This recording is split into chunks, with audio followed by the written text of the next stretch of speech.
Hello students, in last lecture we have discussed about complete space. And what was the complete space? If every Cauchy sequence in a space is convergent, then that was called complete space. Okay, ये complete space की definition थी और उस पे based हमने एक theorem भी की थी. नेक्स्ट डेफिनेशन है नेस्टेड और मोनोटोनिक डिक्रीजिंग सीक्वेंस. सो इसके नाम से ही देखिए नेस्टेड मतलब नेस्ट घोंसला होता है. वैसे उसी तरह से यहाँ पे देखिए इसकी डेफिनेशन आप समझ जाएंगे कंसेप्ट किस तरह का है. Let x comma d be a metric space then a sequence of subsets of x such that उस सीक्वेंस का हमने नाम दे दिया है x n. Then this sequence is called nested और monotonic decreasing sequence if condition क्या है. देखो डिक्रीजिंग का मतलब जैसे आपका डिक्रीजिंग सीक्वेंस होता है तो उसमें नंबर्स आपके डिक्रीजिंग ऑर्डर में होते हैं. इसी तरह से हमने यहाँ पे सबसेट लिए हैं तो सबसेट भी डिक्रीजिंग ऑर्डर का मतलब वो सबसेट के फॉर्मेट में होंगे. तो सबसे बड़ा x1 होगा, उससे छोटा सबसेट x2, उससे छोटा x3. इस तरह से डिक्रीजिंग ऑर्डर में सबसेट होंगे. और मैंने यहाँ डायग्राम भी बना रखा है. सबसे बड़ा सबसेट है x1 देन x2 और इन सब का आप सीक्वेंस बना लो xn. Then this sequence is called nested sequence और मोनोटोनिक डिक्रीजिंग सीक्वेंस. इसके बाद नेक्स्ट एक थ्योरम है और ये थ्योरम आपको विद नेम स्टेटमेंट इसका याद रखना है. प्रूफ फिलहाल मैं यहाँ पे नहीं बता रहा हूँ इसका. और थ्योरम का नाम है Cantor's intersection theorem. Let x comma d be a complete metric space. Complete space दे रखा है यानी कि every Cauchy sequence is convergent. And let sequence f n be a nested decreasing sequence. Okay, nested sequence हमने अभी अभी पढ़ा है. Of non empty closed subset of x. तो नेस्टेड सीक्वेंस भी है और इसमें जो सबसेट है वो क्लोज्ड टाइप की दे रखे हैं. सच दैट और कंडीशन भी दे रखी है delta F N tends to zero as N tends to infinity. इसका मतलब है डेल्टा आपका होता है diameter of a set. So diameter tends to zero यानी कि बहुत छोटा सेट है ये. As N tends to infinity यानी कि आप इसके जो सीक्वेंस में जो सबसेट्स हैं वो जब आप एन टेंस टू इन्फिनिटी यानी सबसे लास्ट वाला जो सबसेट होगा वो बहुत छोटा होगा बिकॉज उसका डायमीटर जीरो दे रखा है. देन इस थ्योरम का रिजल्ट क्या कहता है, यदि आप इन सब सीक्वेंस का इंटरसेक्शन ले लो तो वो इंटरसेक्शन फाई आएगा, does not equal to phi आएगा. यानी कि कुछ ना कुछ इंटरसेक्शन ज़रूर आएगा. सो यही इसका रिजल्ट है थ्योरम का. Capital F equal to intersection F N is not equal to phi. और साथ के साथ एक रिजल्ट और इसमें and it contains exactly one point. Okay, ये जो इंटरसेक्शन आएगा वो नॉट इक्वल टू फाई होगा, नॉन एम्पिटी होगा और दूसरा उसमें वन पॉइंट होगा, एग्जैक्टली वन पॉइंट, एक से ज़्यादा भी नहीं होगा. ओके, तो ये आपको रिजल्ट याद रखना है. नेक्स्ट थ्योरम हम देखते हैं. नेक्स्ट थ्योरम है इसमें let X D one comma Y D two be two complete metric spaces then show that the product space z equal to X cross Y with the metric D three Z one comma Z two equal to under root D one square plus D two square is complete metric space where Z one equal to X one comma Y one and Z two equal to x to comma Y two. Okay, तो सबसे पहले theorem का statement समझिए. दो matric space रखे हैं x D one और Y D to. Okay, और दोनों की अलग अलग मैट्रिक है यहाँ पे डी वन और डी टू. और इनका प्रोडक्ट स्पेस डिफाइन कर रखा है जेड एक्स क्रॉस वाई और उसके लिए मैट्रिक दे रखी है आपको यहाँ पे D three. Okay, D three आपकी जेड पे डिफाइन है इसलिए Z one comma Z two equal to under root D one square plus D two square. अब आपको ये प्रूफ करना है कि जेड जो है डी थ्री के साथ कंप्लीट मेट्रिक स्पेस है. तो हम प्रूफ करेंगे. कंप्लीट प्रूफ करने के लिए आपको एक Cauchy सीक्वेंस चाहिएगा जेड में. ओके, उस Cauchy सीक्वेंस को हम कन्वर्जेंट प्रूफ करेंगे जेड में. तो प्रूफ देखिए. To show the Z D three is complete we have to proof that every Cauchy sequence in Z is convergent in Z. Okay, ये हमें प्रूफ करना है. So let us assume Z N be a Cauchy sequence in Z. Okay, हमने यहाँ पे Z N एक sequence ले लिया है. अब देखिए Cauchy सीक्वेंस है तो सबसे पहले Cauchy सीक्वेंस में अप्लाई कर दो. Cauchy सीक्वेंस में आपके पास दो इंटीजर होते हैं. So for epsilon greater than zero there exist N naught belongs to N such that D three. Okay, Z की आपको मैट्रिक डी थ्री दे रखी है इसलिए यहाँ पे डी थ्री आएगा. Z M comma Z N less than epsilon for all M N greater than equal to N naught. This implies, अब मैं डी थ्री का दोनों तरफ स्क्वायर कर रहा हूँ. ओके, तो मैंने ये स्क्वायर कर दिया. अब डी थ्री का स्क्वायर मैंने डेफिनेशन से ले लिया है. एक बार हम ऊपर डेफिनेशन देख लेते हैं. डी थ्री की ये डेफिनेशन है under root D one square plus D two square. So d three की स्क्वायर करके मैंने यहाँ पे लिख दिया d one square plus D two square. और देखिए डी थ्री हमने अप्लाई किया था z M comma Z n इन दोनों के बीच में, इसीलिए आपका जो डी वन आएगा वो एक्स पे डिफाइन है, इसलिए यहाँ पे X M comma X N plus D two square, D two आपका वाई के लिए डिफाइन है, इसलिए यहाँ पे आएगा Y M comma Y N less than epsilon square, bracket में मैंने लिख रखा है using the definition of D3 equal to, अब ये आपका नेक्स्ट स्टेप आ गई, this implies D one square X M comma X N less than epsilon square and D two square less than epsilon square. Okay, ये normal सा result है, a square plus b square less than c square, this implies a square is less than b square and b square is less than c square. Okay, ये normal सा result है। दोनों को आप अलग अलग रिजल्ट्स को सॉल्व कर लो, दोनों तरफ हमने अंडर रूट ले लिया, यहाँ पे भी स्क्वायर रूट ले लिया, तो D one less than epsilon, D two less than epsilon. अब देखिए D one X M comma X N less than epsilon and D two X M comma Y N less than epsilon, और ये Cauchy sequence की condition होती है। Okay, सो यहाँ से क्या प्रूफ हुआ कि एक्स एन यानी कि जो डी वन मैट्रिक है उसके लिए कॉशी कंडीशन सेटिस्फाई हो रही है, इसलिए डी वन आपका एक्स वाले मैट्रिक स्पेस में था, और एक्स वाले मैट्रिक स्पेस में यदि आप कोई सीक्वेंस लो एक्स एन तो वो कॉशी सीक्वेंस होगा। इसी तरह से D2 के लिए भी कॉशी की कंडीशन सेटिस्फाई हुई है, और यानी वाई वाले स्पेस में यदि आप कोई सीक्वेंस वाई एन लो तो वाई एन भी कॉशी सीक्वेंस होगा। और साथ के साथ यहाँ देखो ब्रैकेट में मैंने क्या लिख रखा है, X and Y are complete space, X और वाई कंप्लीट दे रखे हैं, तो कंप्लीट स्पेस में कॉशी सीक्वेंस कन्वर्जेंट भी होता है, इसलिए एक्स एन और वाई एन कन्वर्जेंट होंगे कैपिटल एक्स और कैपिटल वाई में, और इनको एक पॉइंट पे कन्वर्जेंट मान लो, मैंने मान लिया X N is convergent to X naught and Y N is convergent to Y naught respectively. Okay, अब यहाँ से क्या प्रूफ हुआ देखो, now since X naught comma Y naught, okay, हम चूँकि जेड स्पेस में काम कर रहे हैं और जेड आपका एक्स क्रॉस वाई है, अब यदि एक्स नॉट और वाई नॉट पॉइंट में देखूँ ऑर्डर्ड पेयर में, तो एक्स नॉट वाई नॉट आपका एक्स क्रॉस वाई में बिलोंग करेगा जो कि जेड के इक्वल है।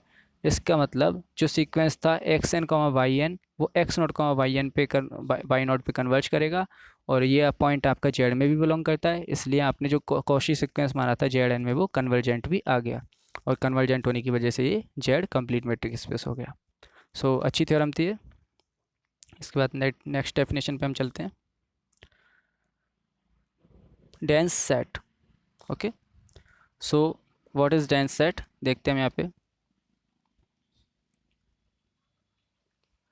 डेंस सेट की डेफिनेशन देखिए, let x comma D is a metric space and a and b are two subsets of x। Okay, एक आपको मेट्रिक स्पेस दे रखा है और दो यहाँ पे आर्बिटरी सबसेट दे रखे हैं x के, a और b। ओके, अब देखो डेंस सेट की अलग अलग डेफिनेशंस हैं, 3-4 तरह की डेफिनेशन है, तो वो हम ये एक एक पॉइंट के थ्रू समझ में आ जाएंगी। The set capital A is called dense in capital V, यानी कोई भी सेट किसी दूसरे सेट में डेंस कब कहलाता है, if B is subset of A bar. Okay, ये कंडीशन आपको याद रखनी है, ये जनरल कंडीशन है कि कोई भी दो सेट हैं तो वो आपस में एक दूसरे में डेंस कब कहलाते हैं, a is called dense in b if b is a subset of A bar. A bar का मतलब आपके यहाँ पे closure set of a. Okay, closure set आप पढ़ी चुके हो पहले, a bar. Okay, closure set आपको याद दिला देते हैं एक बार, a union derived set of a, यानी कि कोई भी सेट है ए और उसमें यदि आप उसके लिमिट पॉइंट भी इंक्लूड कर लो, देन जो नया सेट बनेगा उसको हम क्लोजर ऑफ ए बोलते हैं, ए बार। तो फर्स्ट डेफिनेशन हो गई डेंस सेट की। Second definition, A is called dense in capital x. Okay, यानी जो हमने पूरा का पूरा मैट्रिक स्पेस एक्स था वही ले लिया, यानी कि किसी भी सेट को हम उस मैट्रिक स्पेस एक्स में डेंस कब बोलते हैं, और इसको हम एवरीवेयर डेंस भी बोल सकते हैं। ओके, डेंस एवरीवेयर, सब जगह डेंस होगा ये। इफ़ कंडीशन क्या है इसकी याद रखनी है आपको, ए बार इक्वल टू एक्स। अब देखो ये कंडीशन कहाँ से आई है, आप एक बार यहाँ देख लीजिए ब्रैकेट में, जो फर्स्ट रिजल्ट है कि कोई भी सेट बी में डेंस कब कहलाता है, जब b is set of subset of A bar. अब यदि ये कंडीशन मैं इसमें लगाऊं कि a is dense in x, तो वी की जगह एक्स आ गया, इसका मतलब x is a subset of A bar. Okay, using first. और दूसरा एक चीज़ हम क्लियरली जानते हैं कि कोई भी जो ए बार होगा वो हमेशा बड़े वाले मैट्रिक स्पेस में तो ऑलवेज उसका सबसेट होता ही है, तो इन दोनों को मिला के a bar equal to x, तो ये आपको याद रखना है। Third condition, a is called dense in itself if a is subset of derived set of a, और डिराइव्ड सेट का मतलब है लिमिट पॉइंट्स का सेट। ओके, सारे लिमिट पॉइंट है इसमें ए के, तो ये कंडीशन आपको याद रखनी है, इट्स सेल्फ अपने अंदर ही डेंस होगा ये। Fourth, A is called somewhere dense if, देखो समवेयर डेंस का मतलब हम किसी भी सेट को चेक करके बता सकते हैं कि ये कहीं ना कहीं पे डेंस है या नहीं है। ओके, तो ये कंडीशन है फोर्थ कंडीशन कि यदि आप उसका ए बार का मतलब ए का क्लोज़र है ये, और उसका नॉट का मतलब मैंने यहाँ पे इंटीरियर, ओके, इंटीरियर सेट क्या होता है आपका, सारे इंटीरियर पॉइंट्स का कलेक्शन। तो ए बार का इंटीरियर यदि नॉट इक्वल टू 5 आ जाए, इसका मतलब वो सेट कहीं ना कहीं ज़रूर डेंस होगा। अब ये कहाँ डेंस होगा ये नहीं कह सकते, बट कहीं ना कहीं डेंस ज़रूर होगा। And last definition, A is called nowhere dense या फिर नॉन डेंस, ये कहीं पे भी डेंस नहीं होगा। कंडीशन क्या है, यदि आपका ये 5 आ जाए ए बार का इंटीरियर, ठीक है। इनके एग्जांपल्स देखते हैं तो ज़्यादा क्लियर होगा आपको। Example number 1, in R comma D, मैंने एक मेट्रिक स्पेस ले लिया है R and D. We know that, देखिए मैं यहाँ पे इसको रेशनल नंबर्स को चेक करना चाहता हूँ, क्यू का जो बार होता है क्लोज़र, तो किसी भी सेट का क्लोज़र क्या होता है, उसका सेट और उसके लिमिट पॉइंट्स का union, okay. So Q bar equal to Q union derived set of Q, equal to Q की जगह क्यू एज इट इज, और हम जानते हैं कि डिराइव सेट ऑफ क्यू होता है आपका capital R, okay. Rational points के लिमिट पॉइंट आपका रियल नंबर होते हैं। सो अब आगे क्यू यूनियन आर, और क्यू यूनियन आर का आंसर आएगा आर, ओके। तो हमने सबसे पहले तो ये फाइंड कर लिया कि क्यू बार किसके इक्वल है, आर के equal. So this implies Q bar equal to R. अब यहाँ पे आर जो है आपका वो पूरा का पूरा कैपिटल एक्स है, मेट्रिक स्पेस है, इसका मतलब ए बार इक्वल टू एक्स, और ए बार इक्वल टू एक्स का मतलब ए इज़ डेंस एवरीवेयर, तो इसका आंसर आ गया Q is dense everywhere in R, that is R is dense set of Q. ये भी एक इसका मीनिंग होता है दूसरा, ओके। इसको हम दूसरे तरीके से बोल सकते हैं, जैसे इसमें तो था कि Q is dense in R, और ये हम दूसरी तरह से बोल सकते हैं R is dense set of Q. और एक नई डेफिनेशन और आएगी बाद में, वो फिलहाल मैंने यहाँ ब्रैकेट में लिख रखी है, R is cover of Q. Cover का मतलब जो पूरा का पूरा रेशनल नंबर है उसको रियल नंबर का जो सेट है वो कवर करता है, एक तरह से वो कवर की तरह होता है, उसको है ना ढक के रखता है, पूरा सराउंडिंग होता है। तो ये कवर की डेफिनेशन तो खैर बाद में भी आएगी, दोबारा आपको बताऊंगा। और देखते हैं एग्जांपल। दोबारा से मैंने R comma D metric space लिया है। अब हम नेचुरल नंबर को चेक करते हैं कि ये डेंस है कि नहीं है। तो देखते हैं, सिंस नेचुरल नंबर का आप जानते हो कि कोई भी लिमिट पॉइंट नहीं होता, ओके, बिकॉज इसमें जो पॉइंट्स होते हैं दूर दूर होते हैं, 1 2 3, तो आप लिमिट पॉइंट इसका बना ही नहीं पाओगे। तो लिमिट पॉइंट नहीं है, इसका मतलब इसका डिराइव्ड सेट 5 है। तो इसका हम क्लोजर फाइंड करते हैं सबसे पहले, वार n bar equal to n union derived set of n equal to n union derived set आपके 5 है तो 5 लिख दिया, और n union 5 equal to n. तो यदि आपका क्लोजर उसी सेट के इक्वल आ गया, ये हमने निकाल लिया।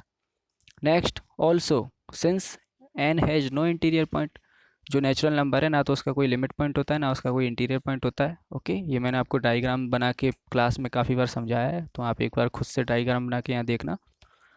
अब मैं एन बार का इंटीरियर निकालूंगा, तो N bar equal to N आया था, तो एन बार का इंटीरियर क्या आएगा, एन का इंटीरियर, और एन का तो कोई इंटीरियर होता ही नहीं है तो वापस 5। तो फाइनल रिजल्ट क्या आया, एन बार का इंटीरियर इक्वल टू 5। और किसी भी सेट के बार का इंटीरियर 5 आ जाता है तो हमने अभी अभी पढ़ा था कि वो सेट नो वेयर डेंस यानी नॉन डेंस होता है। So capital N is non dense. And last example, similarly capital Z is non dense in R. तो जैसे हमने ये आर कैपिटल एन का एग्जांपल किया है, इसी तरह आप कैपिटल जेड के एग्जांपल को चेक करके देखना, वो भी आपका नॉन डेंस आएगा। नेक्स्ट आगे चलते हैं।